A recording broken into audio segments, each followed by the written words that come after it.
Hello students, welcome back to our YouTube channel Poonika lecture blogs. ఈరోజు మనం ఈ వీడియోలో నేర్చుకుంటున్నది ఏంటి అంటే పోలరైజ్డ్ లైట్ అంటే ఏంటో అన్న దాని గురించి అయితే మనం నేర్చుకుందాం. ఇక్కడ చూడండి, ఫస్ట్ పోలరైజ్డ్ లైట్ గురించి చెప్పే ముందు ఫస్ట్ ఇంట్రడక్షన్ పార్ట్కి వెళ్దాము. జనరల్గా మనకి 1865లోని మ్యాక్స్వెల్ అనే సైంటిస్ట్ ఎలక్ట్రోమాగ్నెటిక్ వేవ్ థియరీని అయితే ఇంట్రడ్యూస్ చేయడం అయితే జరిగింది. క్లియర్? ఏ థియరీని ఇంట్రడ్యూస్ చేశారు? మ్యాక్స్వెల్ ఎలక్ట్రోమాగ్నెటిక్ వేవ్ థియరీ గురించి అయితే ఎక్స్ప్లెయిన్ చేయడం జరిగింది in the year of the 1865. అక్కడ మనకి ఏం తెలిసిందంటే, అకార్డింగ్ టు దట్ థియరీ మనకి ఏం తెలిసిందంటే లైట్ అనేది ఎలక్ట్రోమాగ్నెటిక్ వేవ్ అనేది అయితే తెలిసిందనమాట. అంటే light is a electromagnetic wave. Okay, ఇప్పుడు ఎలక్ట్రోమాగ్నెటిక్ వేవ్ అనేది ఏదైతే ఉందో అది జనరల్గా మనకి ఎలా ఉంటుంది అంటే పర్పెండిక్యులర్గా ఉంటుంది అనమాట, perpendicular to each other. Next electric field of the vibrations అనేది జనరల్గా ఇప్పుడు ఎలక్ట్రోమాగ్నెటిక్ వేవ్స్ అనేది ప్రొడ్యూస్ అవుతుంది అని చెప్పాము. ఈ ఎలక్ట్రోమాగ్నెటిక్ వేవ్స్ ఏవైతే ఉన్నాయో అందులోని ఎలక్ట్రిక్ ఫీల్డ్ వైబ్రేషన్స్ అనేది దేనివల్ల రెస్పాండ్ అనేది అవుతుంది అంటే ఫర్ ద విజన్ వల్ల ఇది రెస్పాండ్ అనేది జరుగుతుంది అనమాట. For the vision electric field vibrations అనేది అయితే ఫామ్ అవుతుంది అని చెప్పారు. అసలు ఎలక్ట్రిక్ ఫీల్డ్ వైబ్రేషన్స్ అంటే ఏంటి అంటే it is the nothing but the vibration of light అనమాట. వైబ్రేషన్ ఆఫ్ లైట్ని మనం ఏమంటామంటే ఎలక్ట్రిక్ ఫీల్డ్ అని అంటాం. Vibration of light. క్లియర్? ఇప్పుడు మనము డెఫినేషన్కి వెళ్దాం. డెఫినేషన్ గురించి మనం తెలుసుకునే ముందు ఇక్కడ చూడండి, నేను ఒక పిక్చర్ని డ్రా చేస్తాను. ఫస్ట్ మనం ఒక ప్లేన్ని కన్సిడర్ చేసాము, మిడిల్లో మనకి ఒక పోలరైజర్ని పెట్టామన్నమాట. This is the polariser.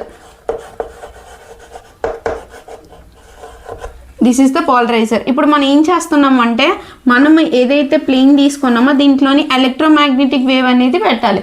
Electromagnetic waves అనేది ఎలా ఉంటుంది అని చెప్పాము, పర్పెండిక్యులర్గా ఉంటుంది, పర్పెండిక్యులర్ టు ఈచ్ అదర్ అని చెప్పాం. కాబట్టి ఇక్కడ మనకి ఎలక్ట్రిక్ ఫీల్డ్ అనేది జనరల్గా ఏ లెటర్తో డిఫైన్ చేస్తారు? ఈ లెటర్తో డిఫైన్ చేస్తారు. మ్యాగ్నెటిక్ ఫీల్డ్ని ఏ లెటర్తో డిఫైన్ చేస్తారు? బీతో డిఫైన్ చేస్తారు. క్లియర్? ఈ అంటే ఎలక్ట్రికల్ ఫీల్డ్ అండ్ బి అంటే మ్యాగ్నెటిక్ ఫీల్డ్ అనమాట. ఇప్పుడు చూడండి, ఇప్పుడు ఫస్ట్ మనకి ఇక్కడ ఒక వేవ్ని కన్సిస్ట్ చేస్తున్నాం. అది ఏ వేవ్ అంటే ఎలక్ట్రిక్ ఫీల్డ్ వేవ్ని మనం కన్సిస్ట్ చేస్తున్నాం. This is the electric field wave. Clear?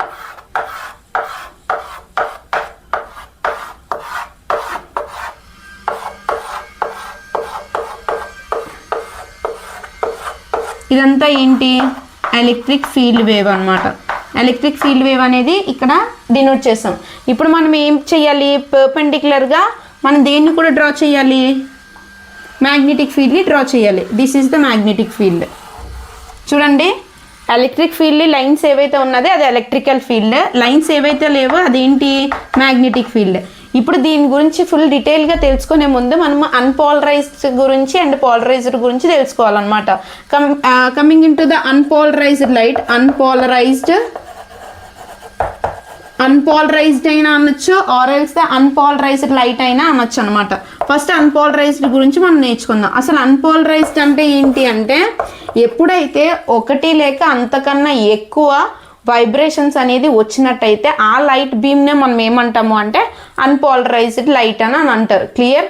ఒకటి లేదా అంతకన్నా ఎక్కువ వైబ్రేషన్స్ అనేది రావాలి. జనరల్గా ఇప్పుడు లైట్ని మనం కన్సిడర్ చేద్దాం. లైట్ని మనం తీసుకున్నట్టయితే ఏ డైరెక్షన్లోనైనా లైట్ అనేది ఇన్సిడెంట్ అవుతుంది. ఇప్పుడు పర్టికులర్గా నేను స్ట్రైట్గా పెట్టానని చెప్పి స్ట్రైట్గానే లైట్ అనేది ఇన్సిడెంట్ అవ్వాలని రూల్ ఏం లేదు కదా. మనము ఒక 4 సైడ్స్లోనే ఒక్క లైట్ అనేది మనం పెట్టినా సరే మొత్తం 4 సైడ్స్లో కూడా లైట్ అనేది ఫామ్ అవుతుంది. అలానే ఇక్కడ ఇప్పుడు చూడండి, ఫర్ ఎగ్జాంపుల్ ఇప్పుడు మనము ఇక్కడ ఒక ప్లేన్ని మనం కన్సిస్ట్ చేసాము. ఒక ప్లేన్ని కన్సిస్ట్ చేస్తే అది ఈ ఆసిలేషన్ అయినా జరగచ్చు, ఆర్ ఎల్స్ ఈ లైట్ బీమ్ అనేది ఈ విధంగానే ఆసిలేషన్ అవ్వచ్చు, ఈ విధంగానే ఆసిలేషన్ అవ్వచ్చు. ఏదో ఒక డైరెక్షన్లోనైతే ఆసిలేషన్ అనేది జరుగుతుంది. అలా ఒకటి లేక ఎక్కువ వైబ్రేషన్స్ అనేది వచ్చే లైట్ బీమ్నే మనం ఏమంటామంట? అన్పోలరైజ్డ్ అని అంటాము అని చెప్పారు. అదే పోలరైజ్డ్ అంటే అర్థం ఏంటి అనేది ఇప్పుడు చూడండి. పోలరైజ్డ్ అంటే ఏంటి అంటే దీనికి రివర్స్ ప్రాసెస్ అనమాట. అంటే ఏంటి అంటే జనరల్గా ఏం లేదు, ఇక్కడ మనం ఏం చేసాము? ఆల్ డైరెక్షన్స్ ఒకటి లేదా అంతకన్నా ఎక్కువ వైబ్రేషన్స్ తీసుకున్నాం. ఇక్కడికి వచ్చేటప్పటికి పోలరైజ్డ్ అంటే ఏంటి అంటే ఒక సింగిల్ వైబ్రేషన్ మాత్రమే రావాలి. ఎప్పుడైతే సింగిల్ వైబ్రేషన్ అంటే సింగిల్ ఆసిలేషన్ వచ్చే దాన్నే మనం ఏమంటామంటే ఆ లైట్ బీమ్నే పోలరైజర్ అని అంటారు. క్లియర్? అర్థమైంది అని నేను అనుకుంటున్నాను. అన్పోలరైజ్డ్ అంటే ఒకటి లేదా అంతకన్నా ఎక్కువ వైబ్రేషన్స్ అనేది ఫామ్ అవుతుంది. అదే పోలరైజ్డ్ అంటే ఓన్లీ సింగిల్ వైబ్రేషన్ అనేది ఫామ్ అవుతుంది అనమాట. క్లియర్? ఇప్పుడు ఎందుకు అది చెప్పాను అంటే ఇక్కడ మనకి చూసుకున్నట్టయితే ఇక్కడ మనం తీసుకున్నది ఏదైతే తీసుకున్నామో electric field and the magnetic field ఎలా ఉంది, పర్పెండిక్యులర్గా ఉంది, మ్యూచువల్లీ పర్పెండిక్యులర్ని మనం తీసుకున్నాం. ఇక్కడ మనకి 2 డైరెక్షన్స్ అనేది కనిపిస్తుంది. సో ఇది పోలరైజ్డ్ అన్పోలరైజ్డ్ అనమాట. ఇది అన్పోలరైజ్డ్ లైట్. ఇక్కడ మనం తీసుకునేది అన్పోలరైజ్డ్ లైట్ని మనం కన్సిస్ట్ చేస్తాం. అన్పోలరైజ్డ్ లైట్ని మనం తీసుకున్నట్టయితే మనకి ఇక్కడ ఏంటి అంటే మనకి పోలరైజర్ దగ్గరికి ఇన్సిడెంట్ అనేది జరుగుతుంది. ఇక్కడ పోలరైజ్డ్ ఏం చేస్తుంది అంటే రిస్ట్రిక్ట్ చేస్తుంది అనమాట. అంటే వచ్చిన ఎలక్ట్రోమాగ్నెటిక్ వేవ్ ఏదైతే ఉందో దాన్ని రిస్ట్రిక్ట్ చేసేసి మనకి ఒక సింగిల్ వేవ్ని ప్రొడ్యూస్ చేస్తుంది. ఆ సింగిల్ వేవ్నే మనం ఏమని చెప్తాము, పోలరైజర్ అని చెప్తాం అనమాట. ఇక్కడ చూడండి అది మొత్తం కూడా మనకి కలిసి మనకి ఏం ఇన్సిడెంట్ చేస్తుంది అంటే పోలరైజ్డ్ లైట్ని ఇస్తుంది. దీన్నే పోలరైజ్డ్ లైట్ అని కూడా మనం అంటాం అనమాట. ఎప్పుడైతే మనకి ఈ పోలరైజ్డ్ అనేది మొత్తం రిస్ట్రిక్ట్ చేసి ఎలక్ట్రోమాగ్నెటిక్ వేవ్ని రిస్ట్రిక్ట్ చేసి ఒక్క సింగిల్ వేవ్ని మాత్రమే ప్రొడ్యూస్ చేసినట్టయితే దాన్నే మనం ఏమంటాము అంటే పోలరైజ్డ్ లైట్ అని అంటారు. సింపుల్గా చెప్పాలి అంటే unpolarised, the transformation of between unpolarized light to polarizer is known as the polarized light అని అంటారు. ఎప్పుడైతే అన్పోలరైజ్డ్ లైట్ నుంచి పోలరైజ్డ్ లైట్ కిందకి మారిపోతుందో దాన్నే మనం ఏమంటాము అంటే పోలరైజ్డ్ లైట్ అని చెప్తారు. క్లియర్? అర్థమైంది అని నేను అనుకుంటున్నాను. అండ్ వన్ మోర్ థింగ్, ఇప్పుడు మనకి ఏంటి అంటే ఇప్పుడు మనం తీసుకున్న దాంట్లో ఇక్కడ ఎలక్ట్రోమాగ్నెటిక్ వేవ్ అనేది పోలరైజర్ మీద పడింది అని చెప్పాం. ఓన్లీ సింగిల్ వేవ్ని మాత్రమే ఇన్సిడెంట్ చేస్తుందంటే మిగతా వాటిని ఏం చేస్తుందంటే అది ఎంత మొత్తాన్ని అబ్జర్వ్ చేసుకుంటుంది అనమాట. అబ్జర్వ్ చేసుకొని మనకి ఓన్లీ సింగిల్ వేవ్నే పంపిస్తుంది. దాన్నే పోలరైజ్డ్ లైట్ అని చెప్పేసి అయితే మనం చెప్పాం. ఇప్పుడు అండ్ వన్ మోర్ టాపిక్ వచ్చేటప్పటికి ఏంటి అంటే ప్లేన్ ఆఫ్ వైబ్రేషన్స్ అని ఒకటి ఉంటుంది. ప్లేన్ ఆఫ్ వైబ్రేషన్స్ అంటే ఏంటో చెప్తాను చూడండి. ప్లేన్ ఆఫ్ వైబ్రేషన్స్ అంటే ఏంటి అంటే మనం తీసుకున్నది పోలరైజర్ ఏదైతే ఉందో దీని నుంచి పోలరైజ్డ్ లైట్కి మనం ఏం చేస్తామంటే ప్లెయిన్గా ఒక ప్లెయిన్ని కన్సిడర్ చేసుకున్నాం. ఆ ప్లెయిన్ ఏమనుకుంటున్నాము అంటే ఏబిసిడి అనే ప్లెయిన్ని తీసుకోండి. ఏబిసిడి అనే ప్లెయిన్ని మనము ప్లెయిన్ పోలరైజ్డ్ మీద కన్సిస్ట్ చేసినట్టయితే క్లియర్, పోలరైజ్డ్ లైట్ అనేది మనం తీసుకున్నాం. ఆల్రెడీ మనకు పోలరైజ్డ్ లైట్ వచ్చింది. దాని మీద మనం ఏం చేస్తున్నాం, ఒక ప్లెయిన్ని తీసుకుంటున్నాం.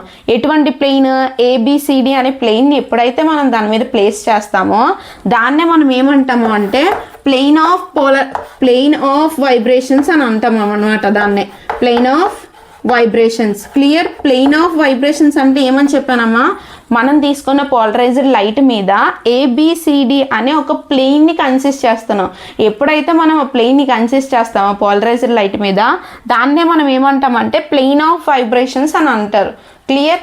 ఇప్పుడు మళ్ళీ ఏంటంటే ప్లెయిన్ ఆఫ్ పోలరైజేషన్ అని కూడా ఉంటుంది. ప్లెయిన్ ఆఫ్ పోలరైజేషన్ అంటే ఏంటి అంటే మనం ఇప్పుడు ఒక ప్లెయిన్ ఏబిసిడి అనే ప్లెయిన్ అయితే మనం కన్సిస్ట్ చేసాం. ఈ ఏబిసిడి అనే ప్లెయిన్ ఆఫ్ వైబ్రేషన్స్ మీద పర్పెండిక్యులర్గా ఒక ప్లెయిన్ని తీసుకోవాలన్నమాట. ఇక్కడ చూడండి, ఇక్కడ పర్పెండిక్యులర్గా నేను ఒక ప్లెయిన్ని కన్సిస్ట్ చేసుకుంటున్నాను. దేని మీద, మనం తీసుకున్న ప్లెయిన్ ఆఫ్ వైబ్రేషన్స్ మీద తీసుకోమని చెప్పాడు. సో ఇక్కడ నేను ఏం చేస్తున్నాను అంటే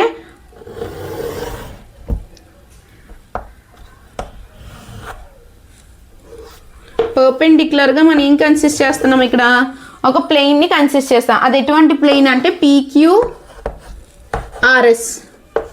PQRS అనే ఒక ప్లెయిన్ని కన్సిస్ట్ చేస్తాం. దేని మీద, ప్లెయిన్ ఆఫ్ వైబ్రేషన్స్ మీద.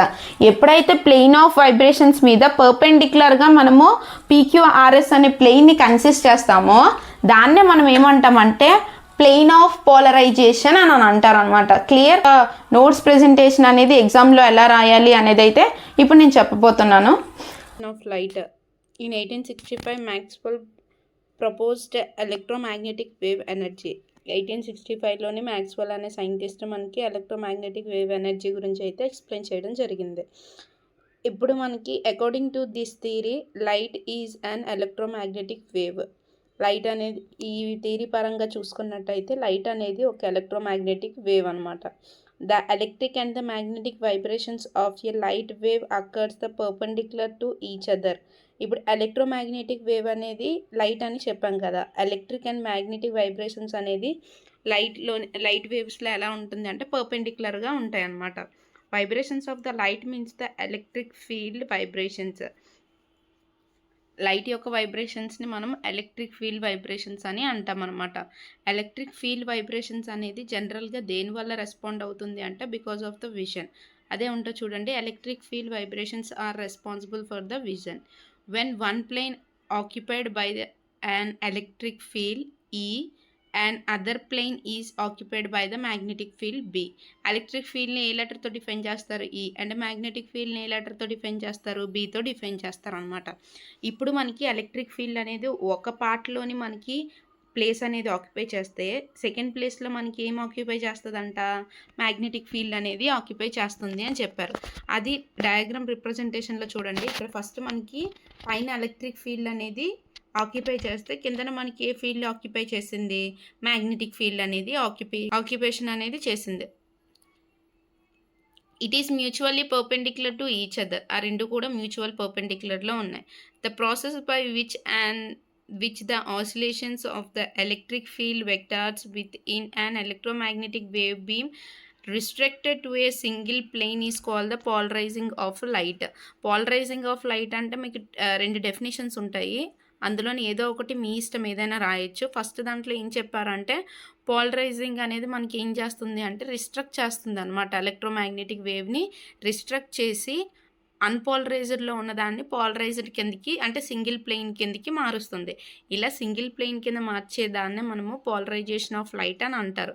ఇలా అయినా చెప్పచ్చు. Or else the process of the transforming unpolarized light into the polarized light is called the polarization of light. Unpolarized లైట్లో నుంచి పోలరైజ్డ్ లైట్లోకి ట్రాన్స్ఫార్మేషన్ అనేది చేసినట్టయితే దాన్నే పోలరైజేషన్ ఆఫ్ లైట్ అని అంటారు. ఇది దాని యొక్క సర్క్యూట్ డయాగ్రామ్ రిప్రజెంటేషన్.